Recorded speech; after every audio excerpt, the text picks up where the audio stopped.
لا نحصي ثناء عليه فهو كما أثنى على نفسه، له الجلال كله والكمال كله، جل شانه وعلى سلطانه.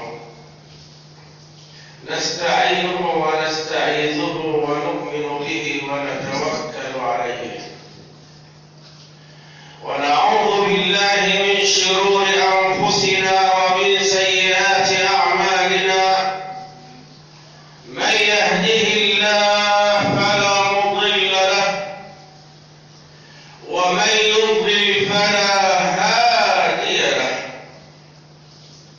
وأشهد أن لا إله إلا الله وحده لا شريك له، له الأمر من قبل ومن بعد. فتعالى الله الملك الحق، تعالى الله فاطر السماوات والأرض، تعالى الله يقول في القدسيات وهو الغني عن العالمين: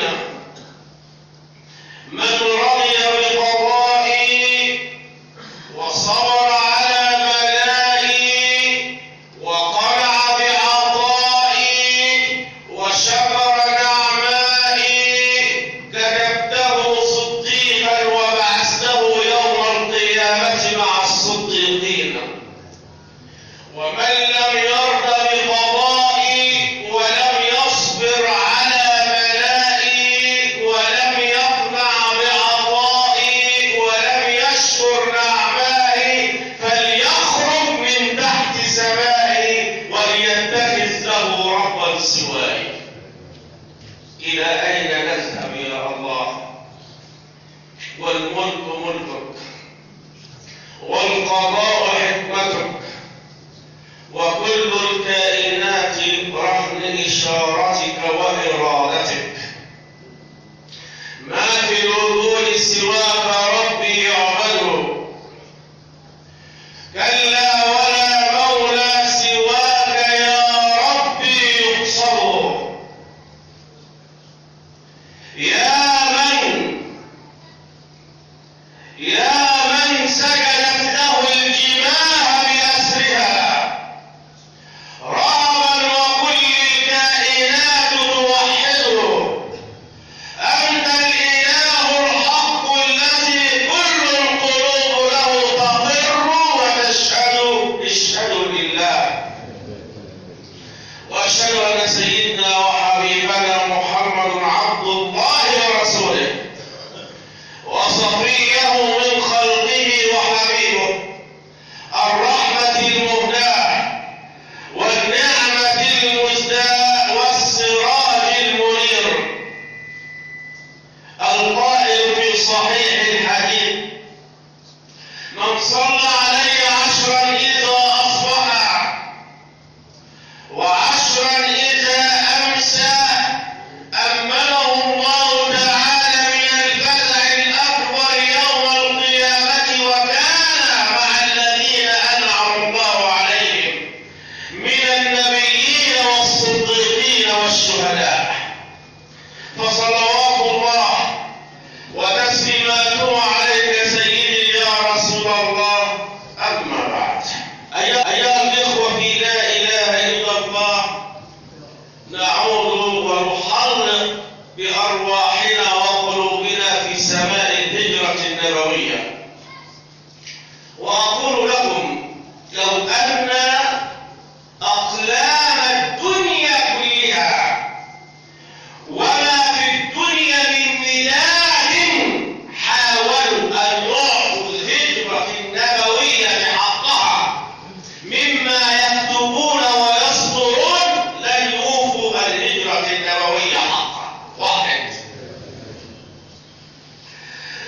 ونحن في اللقاء السادس حول الهجرة نلتقي مع سيدنا رسول الله صلى الله عليه وسلم، وهو في الطريق إلى يثرب إلى المدينة، فوحد من لا يغفل ولا ينام.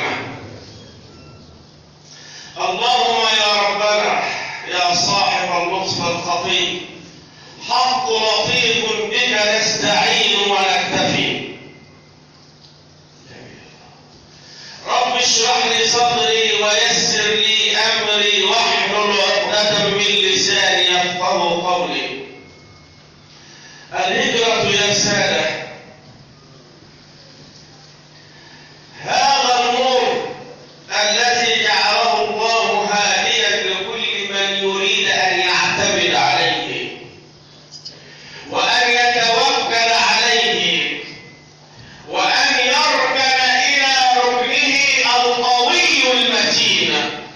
الهجرة مبراس إلى هذا.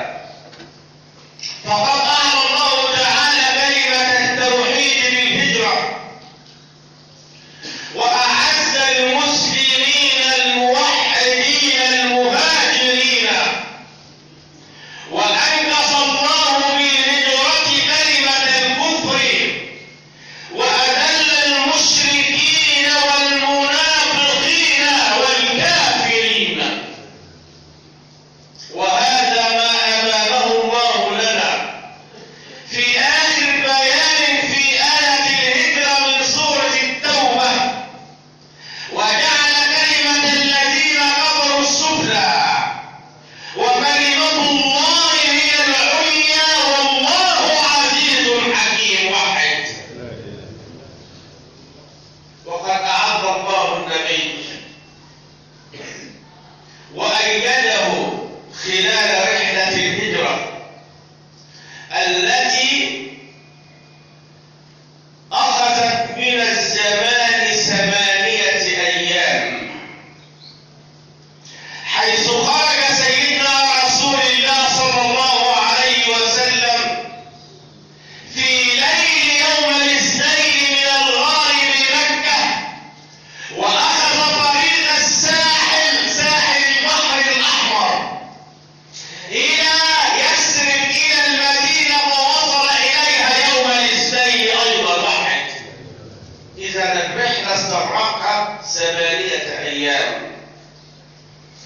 خلال هذه الرحلة أيد الله نبيه بمعجزات وكرامات تقول لكل ذي عقل، لكل ذي قلب منيب: اعلم أن تلك المعجزات وما فيها من إعجاز رباني تقول لك وللدنيا بأسرها إن الله تعالى بالغ أمره وناصر نبيه ومتم نوره ولو كره الكافرون. فرغم أن الدنيا جميعا، رغم أن ما بها من مشركين وملحدين وكافرين، رغم أن المنافقين في كل زمان ومكان مهما تحوروا وتلونوا كالحراء، مهما تشكلوا، فإن الله ناصر الإسلام، إن الله ناصر دينه ومتم نوره ومظهر هذا الدين على الدين كله ولو كره المشركون. بما أوحى إلى سيدنا رسول الله من كتاب وحكمة، بما أوحى إلى سيدنا رسول الله من قرآن وسنة. وهذا ما جاء بيانه بسورة التوبة أيضا. لا إله إلا الله. سورة التوبة رغم أنها لم تبدأ بالبسملة إن كان في المنافقين، ولأن الله لا يريد لهم رحمة في الدنيا ولا في الآخرة، لأن شر المنافق أكثر خطورة من شر الكافر والمشرك. اعلم هذا. شر المنافقين أقوى وأخطر من شر الكافرين والملحدين، لأن هؤلاء تراهم العين ويشير إليهم إصبع الإيمان عن بعد، يعرفهم يعلمهم. أما المنافقين فهم يعيشون بيننا ويكيدون ويكيدون لنا كشف المنافقين لسيدنا رسول الله، فمن يكشف لنا إياهم اليوم؟ نحن لا إله إلا الله محمد رسول الله. إلا إذا كنا أصحاب قلوب سليمة، إلا إذا كنا أصحاب حق وعقيدة قوية متينة، بهذا فقط سنصبح عبادا لله. وإذا ما أصبحنا عبادا لله بإذن الله سنرى بنور الله.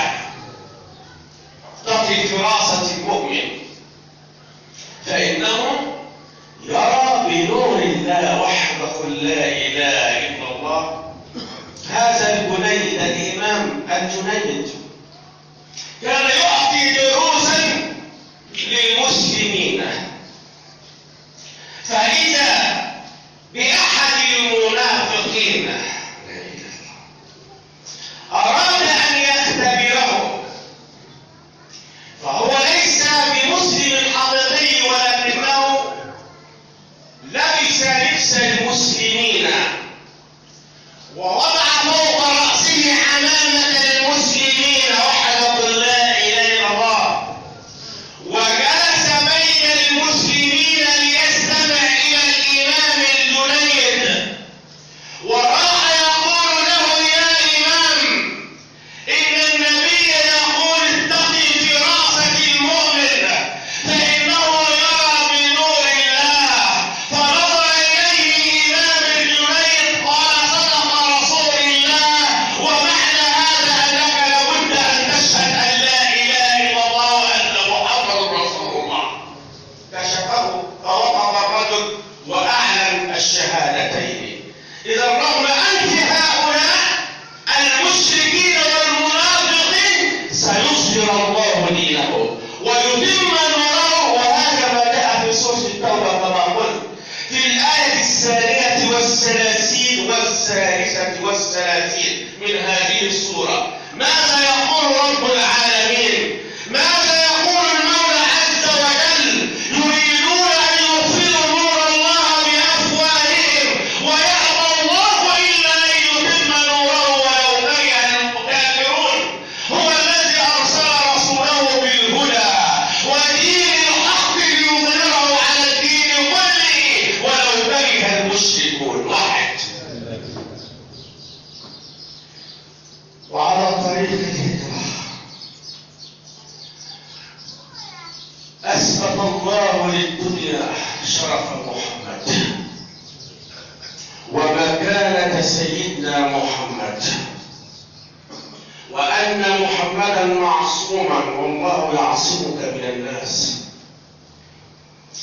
فوقعت بعض المعجزات التي تقول مني فيها: هذا هو الصادق الأمين، هذا هو المبعوث رحمة للعالمين. ومن هذه المعجزات على سبيل المثال لا الحصر ما كان من أمر أو شأن سراقة ابن مالك المدللي من قبيلة مدلل، قبيلة عربية.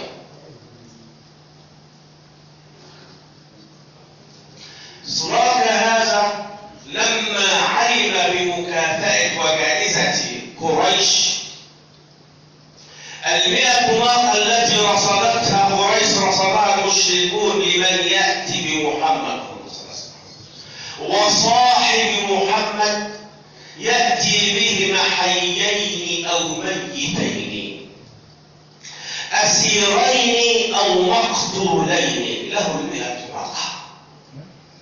فدفعه الطمع، واحد، دفعه الطمع في هذه 100 ناقة، فراح يتعقب النبي، يتعقب ركب رسول الله بعدما جاءه أحد أقرانه من بني مدلك وهو عائد من المدينة إلى مكة. قال له: يا سراقة، إني رأيت عن بعد 3 رجال يركبون النوقة ومتجهين حيث ساحل البحر تجاه يثرب.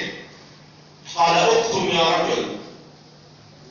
وعلم سراقة أنه سيدنا محمد وصاحبه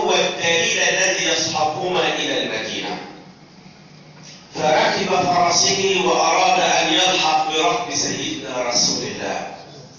فلما اقترب، هو لا يعلم أن يد الله تعمل في الخفاء، لا يدري أن لله جنود السماوات والأرض وحده لا إله إلا الله. لما اقترب من ركب رسول الله تعثرت أقدام فرسه ووقع هو من فوقها، وحاول مرة تلو المرة، وكل مرة يتعثر هذا الفرس الذي يمتطيه سراقة ويلقي به على الأرض. وفي آخر مرة إذا بالله يأمر الأرض، إذا بالذي يقول للشيء كن فيكون يأمر الأرض، فتفتتح قدمي فرسه الأماميتين حتى الركبتين، وحد قل لا إله إلا الله، فسقط سراقة. وبعد عمل شديد أخرج قدمي فرسيه الأماميتين، فإذا بالأرض تخرج مكانهما غبارا ونارا كالإعصار، وحد قل لا إله إلا الله. وأوشك هذا السراقة أن يهلك، فراح يستغيث من؟ قال يا محمد ادركني يا محمد، الأمان يا محمد. فوقف النبي وأشار إلى حيث سراقة فهدأت الأرض. فلما جاء سراقة إليه قال له ماذا تريد؟ قال كنت أتعقبك لأمر 100 ناقة. قال وماذا تريد الآن؟ سراقة قال لما لقيت ما لقيت علمت أن محمد سيظهر أمر الله.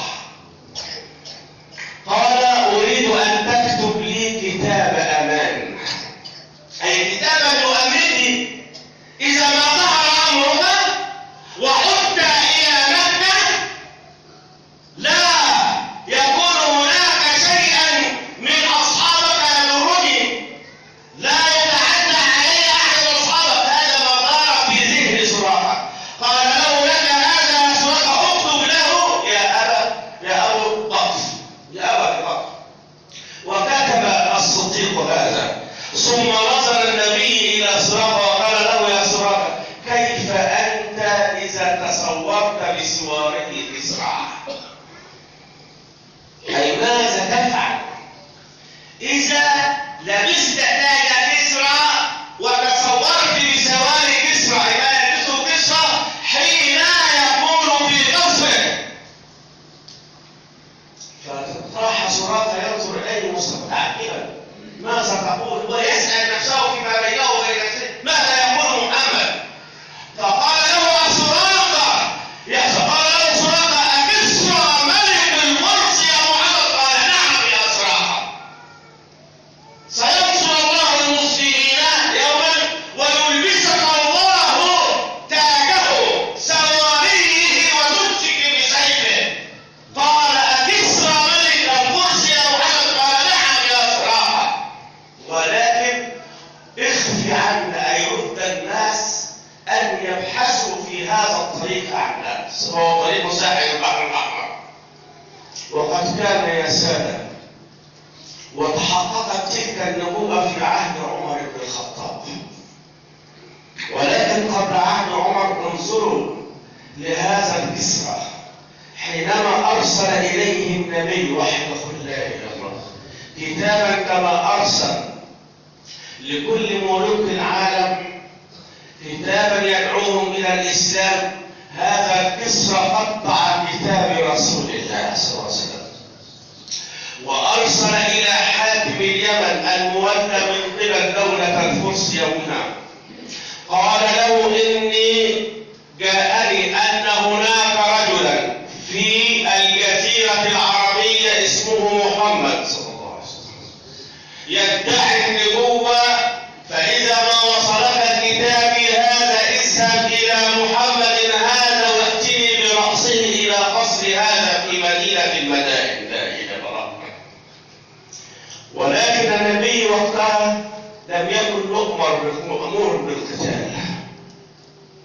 وحتى النبي انشأ بعد ذلك فيما يحيط بالجزيرة العربية حتى لحق بالرفيق الأعلى.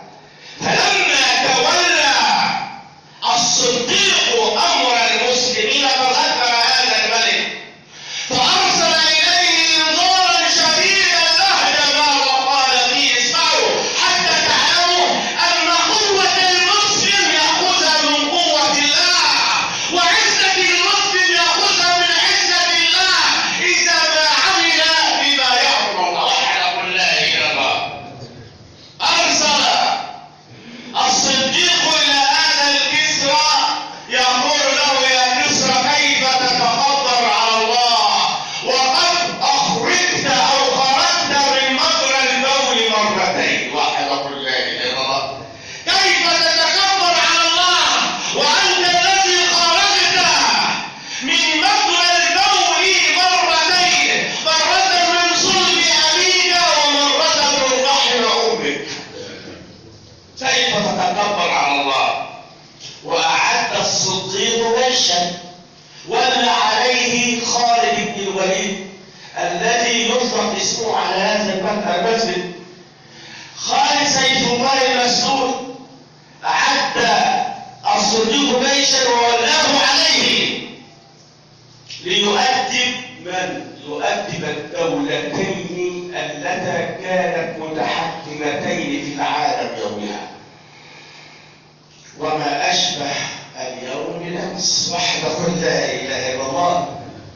ليؤدب دولة الرومان ودولة الفرس التي كانت تتحكم في مصير العالم.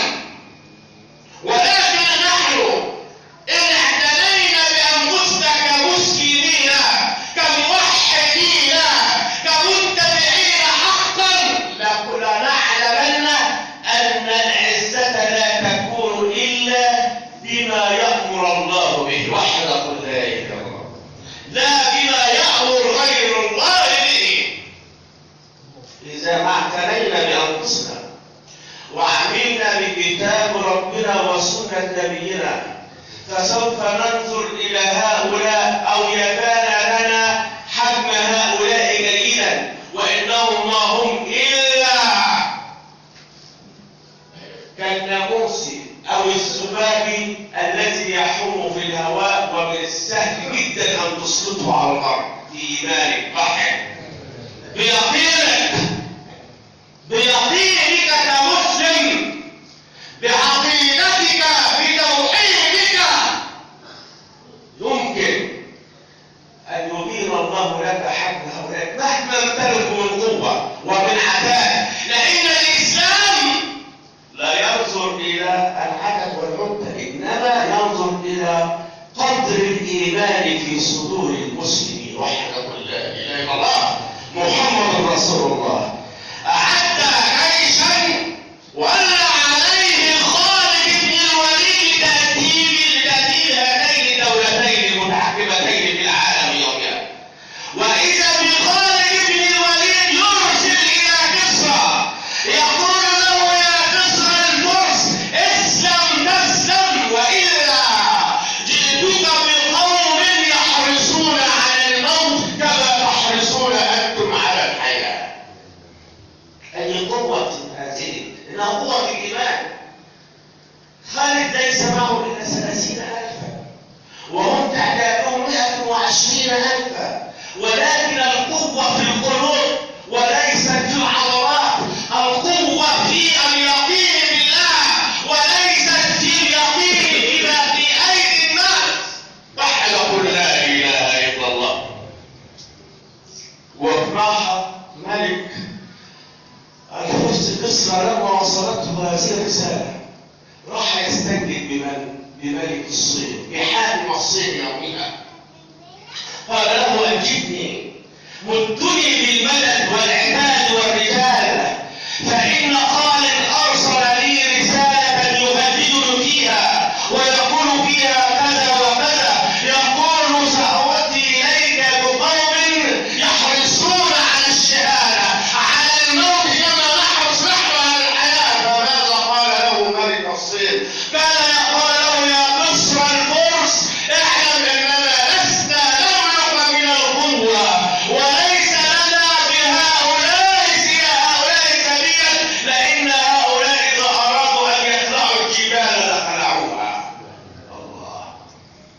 لا طاقة لنا بهم، برجال لو أرادوا أن يخلعوا الجبال لخلعوها. لماذا؟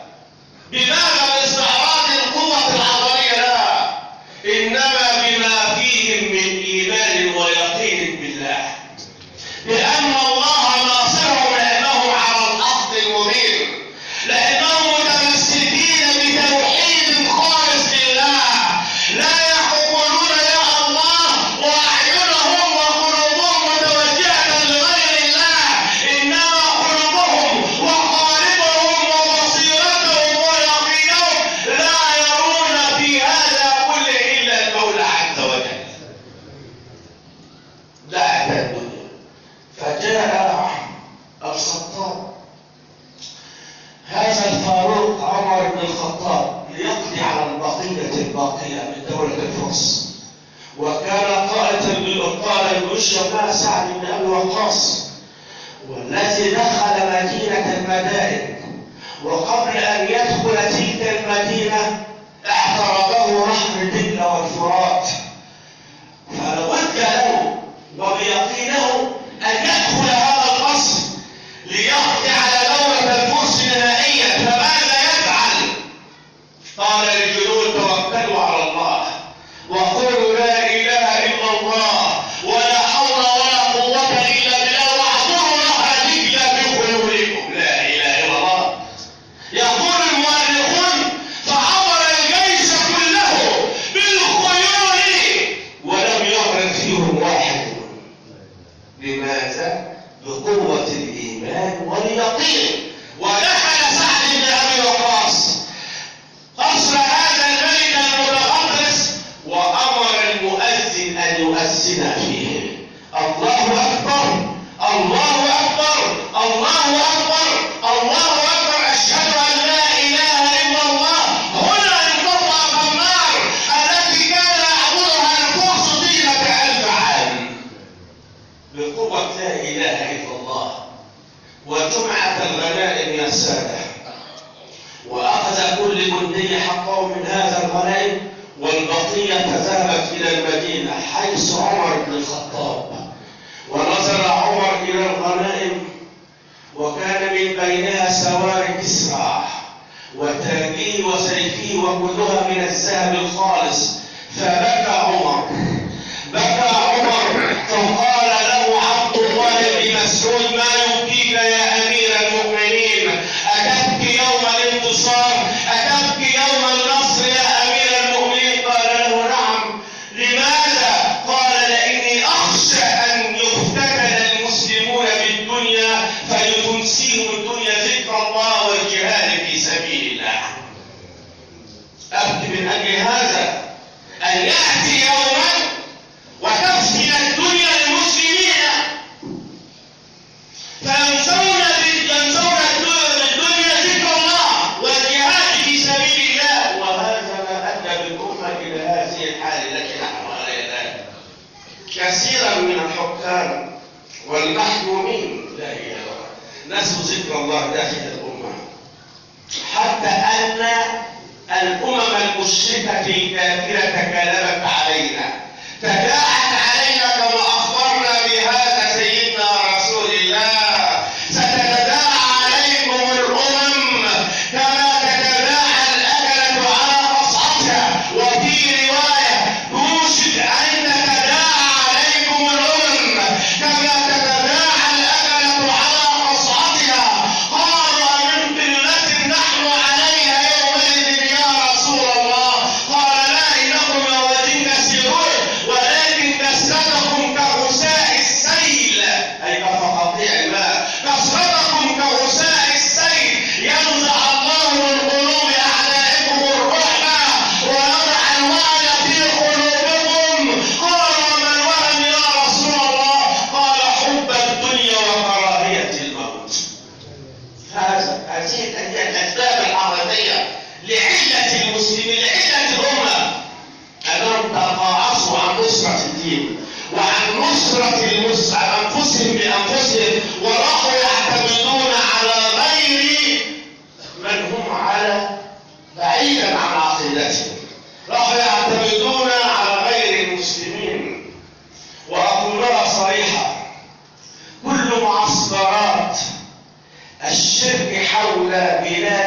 المسلمين لا تتمنى أن يرفع المسلمون رؤوسهم في الدنيا أبدا، اعلموا هذا.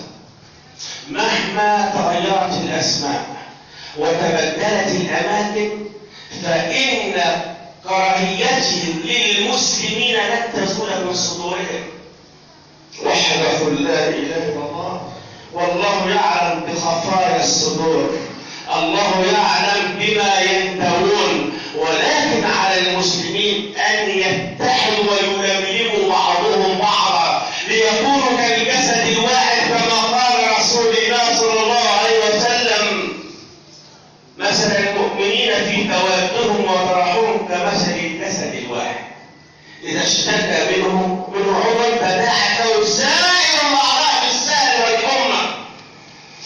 لما نصل إلى هذا، إلى إذا اشتكى مسلم في بلد مسلمة ما أو أغير على دولة مسلمة ما، إذا تماسكنا جميعا ونصرنا هذا المسلم، إذا وصلنا إلى هذه الدرجة سنكون نعم مسلمون، سنكون نعم مؤمنون. وحده لا إله إلا الله. ولكن نحن بأيدينا نقدم بعضنا بعضا لأعدائنا يأكلون ويشربون ليل نهار على جثث المسلمين وعلى ثروات المسلمين، والسبب ضعف من بداخل أمة المسلمين. وحده لا إله إلا الله. ينظر أمير المؤمنين عمر إلى هذه المسار أو هذه النعم التي أتت من بلاد الفرس، فيجد من بينها هذا السوار الكسرى وهذا التاج وهذا السيف، فيتذكر يوم أن قال رسول الله لسراقة بن مالك وبشره بأن الله سينصر المسلمين وسيلبس السوار الكسرى، فلقى عمر المرة الثانية وقال: ائتوا لي بسراقة بن مالك، أين هو؟ فقال: أنا هنا يا أمير المؤمنين. قال: ائتي إليه.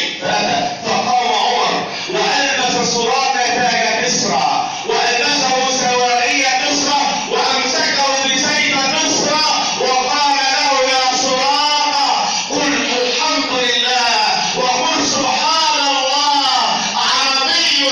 عربي هو قراء عربي بتصغير، عربي يلبس سوار كسرى، قل سبحان الله يا سراقة والحمد لله الذي سلب ملك كسرى هذا وألبسه رجل من أمة محمد أعزه الله بالإسلام. هذا ما وعدك به رسول الله، هذا ما بشرك به رسول الله يا سراقة يوم الهجرة. وإذا بسراقة يركب الفرس وعلى رأسه تاج كسرى وفي يديه سواري كسرى وهو ممسك بسيف كسرى، وراح يطوف المدينة، مدينة رسول الله، وهو يقول: الحمد لله والله أكبر ولا إله إلا الله، قد صدق رسول الله، صدق رسول الله، ولبس سراج سواري كسرى. فالحمد لله على نعمة الإسلام وكفى بالإسلام نعمة. الله، هذه النعمة الكبرى وكفى بالإسلام نعمة. فإذا ما اعتززنا بديننا وبكتاب ربنا وسنة نبينا سنكون نعم قوة واحدة وقلبا واحدا، ولن يستطيع أحد أن يهدد أمن هذه الأمة. ولكن هم يستغلون تفكك أفراد الأمة، يستغلون تفكك بلدان الأمة، ويعمدون إلى تفكيك ما هو متماسك الآن حتى يزيدوا الآلام الأمة ويزيدوا تفتت الأمة لتكون الأمة لهم رتبة صائرة في أفواههم. انتبهوا إلى هذا، اعتزوا بالله، فإذا اعتززتم بغير الله فإن عزكم ميت. فإن هذا العمري هذا المعروف قالها يوما، والله قالها يوما، هو ذاهب يستلم مفاتيح القدس، مفاتيح بيت المقدس والمسجد الأقصى، وقال فيما قال: أنا أختصر لا أريد أن أطيل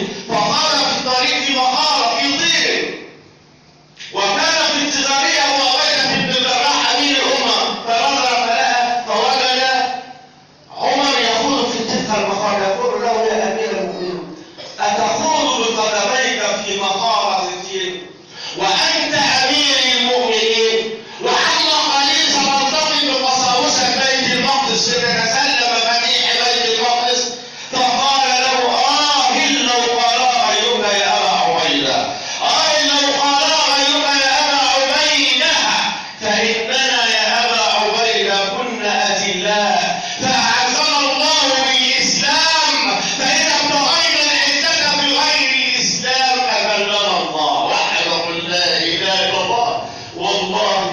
والله لولا الله ما اهتدينا ولا تصدقنا ولا صلينا، فأنزل اللهم سكينة علينا وثبت الأقدام إذ لاقينا، فرعون قد بغوا علينا وإن أرادوا لنا اليوم فتنة أبينا. وحده لا إله إلا الله.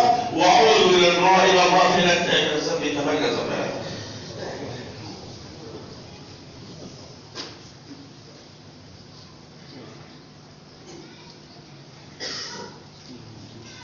الحمد لله رب العالمين، والعاقبة للمتقين ولا عدوان إلا على الظالمين.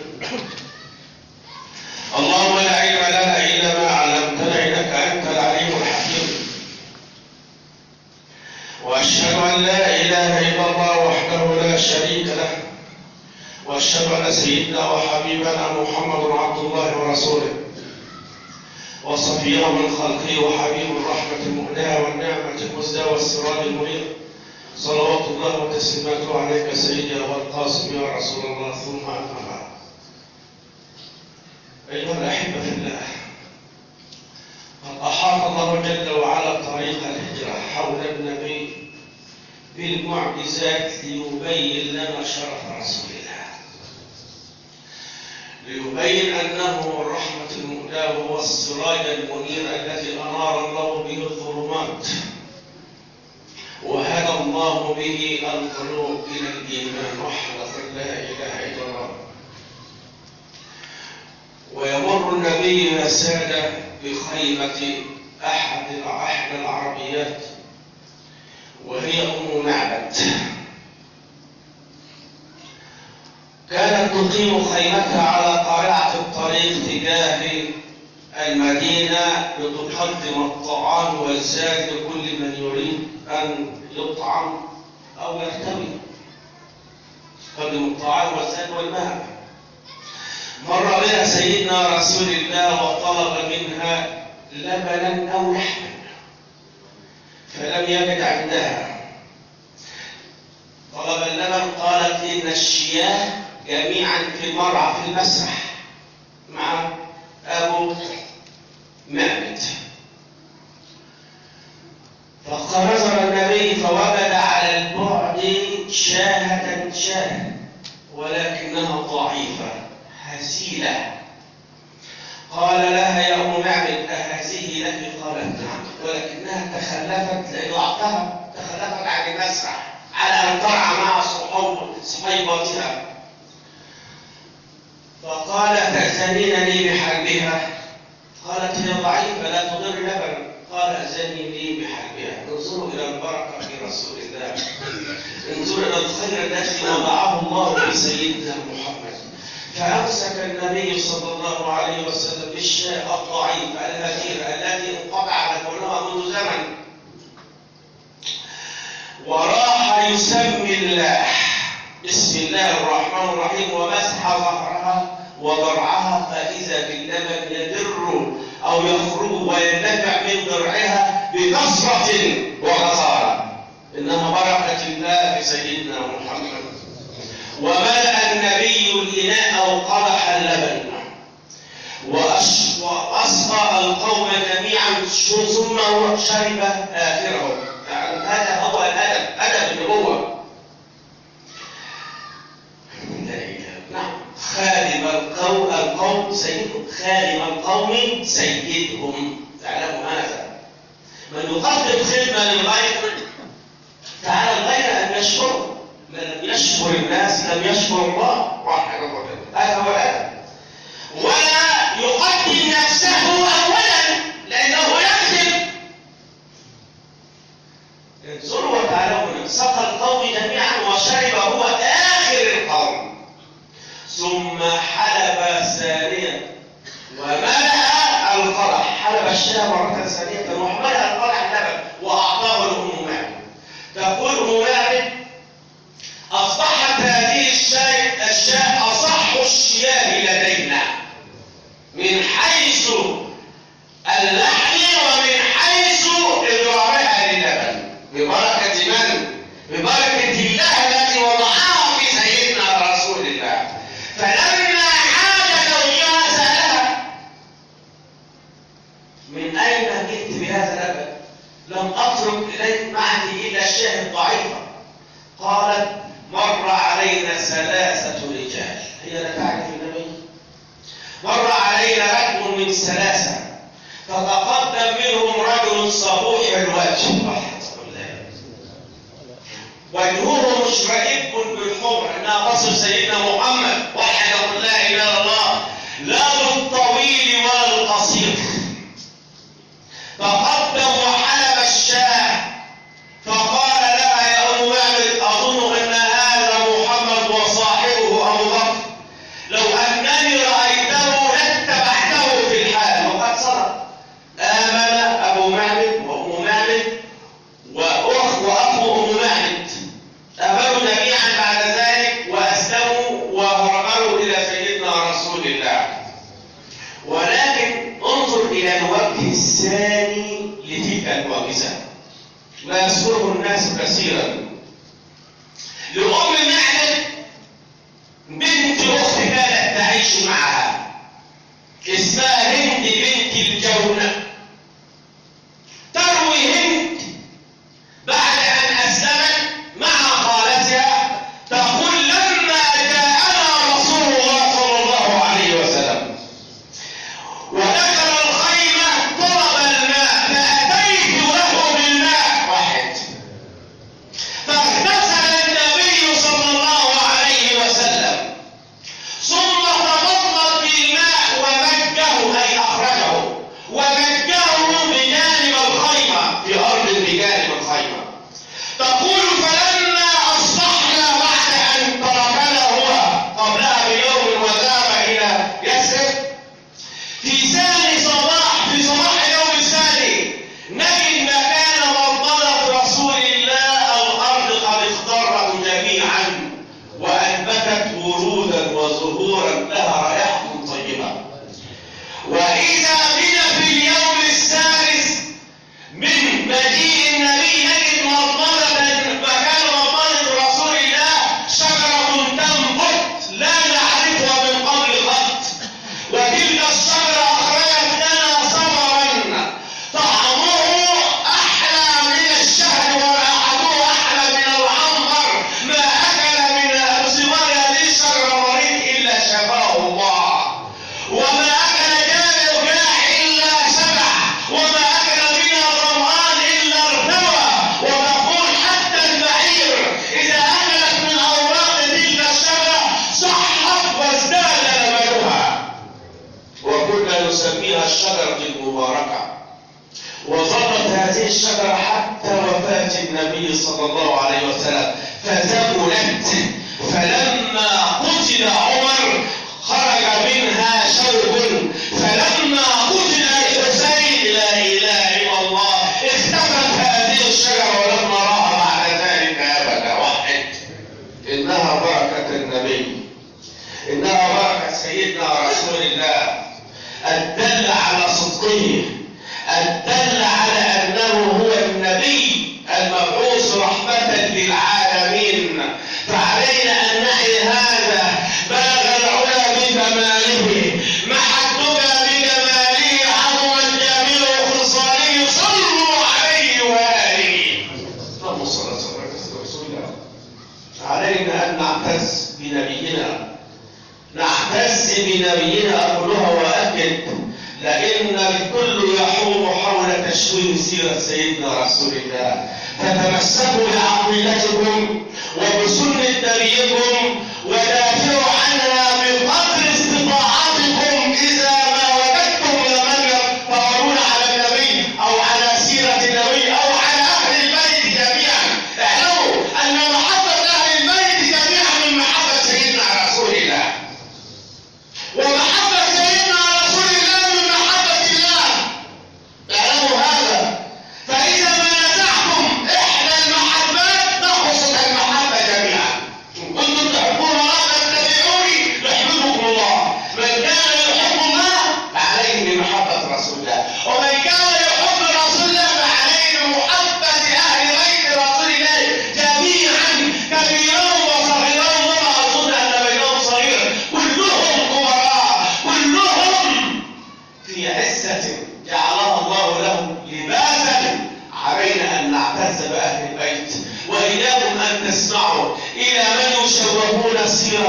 عائشة أو سيرة هذا أو ذاك أو سيرة أبو بكر أو سيرة عمر، كلهم واحد.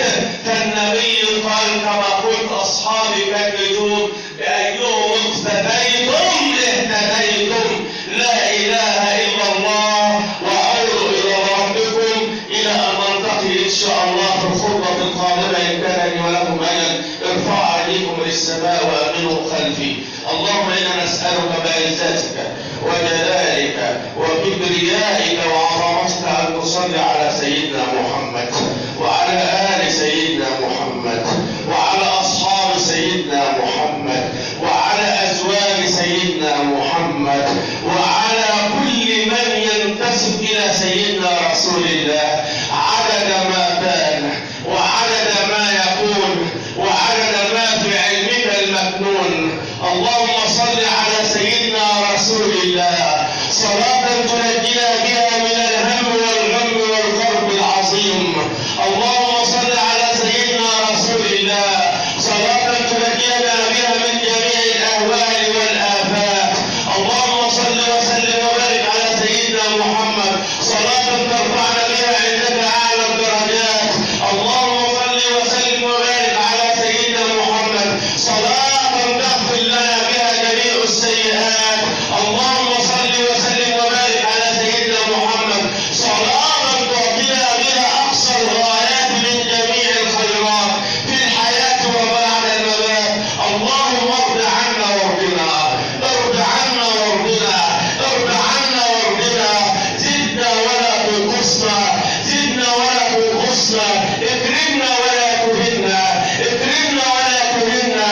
انصرنا ولا تنصر علينا، انصرنا ولا تنصر علينا، انصرنا ولا تنصر علينا. عليك بمن آذانا، عليك بمن آذانا، عليك بمن آذانا.